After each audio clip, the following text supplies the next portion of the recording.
હું વકફ પર કોઈ સાથે વાત નહીં કરું, નેશનલ કોન્ફરન્સના વડા ફારૂક અબ્દુલ્લાનું મોટું નિવેદન। નેશનલ કોન્ફરન્સના વડા અને જમ્મુ કાશ્મીરના પૂર્વ મુખ્યમંત્રી ફારૂક અબ્દુલ્લાએ વકફ કાયદા પર પોતાની પ્રતિક્રિયા આપી હતી। સોમવારે તેમણે કહ્યું હતું કે નેશનલ કોન્ફરન્સ આ બિલ વિરુદ્ધ છે। અનેક પક્ષ હાલ સુપ્રીમ કોર્ટ છે, એટલા માટે સ્પીકરે ડિબેટ ન થવા દીધી, કારણ કે મામલો હવે સુપ્રીમ કોર્ટ પહોંચી ગયો છે। અમને આશા છે કે સુપ્રીમ કોર્ટ ન્યાય કરશે। ગાંધરબલમાં મીડિયાના સવાલોનો જવાબ આપતા તેમણે કહ્યું કે હું વકફ પર કોઈ સાથે વાત નહીં કરું, જે વાત કરવાની છે તે મુખ્યમંત્રી કરશે।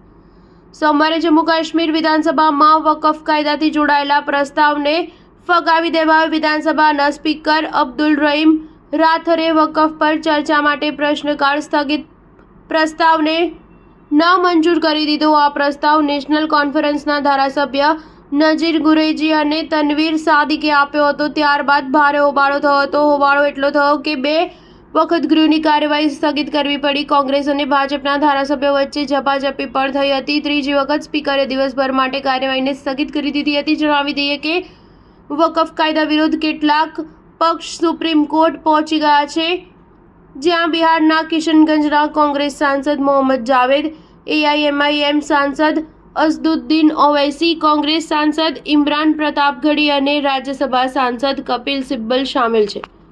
સ્ટાર ન્યૂઝ 7 હંમેશા સચ્ચાઈની સાથે।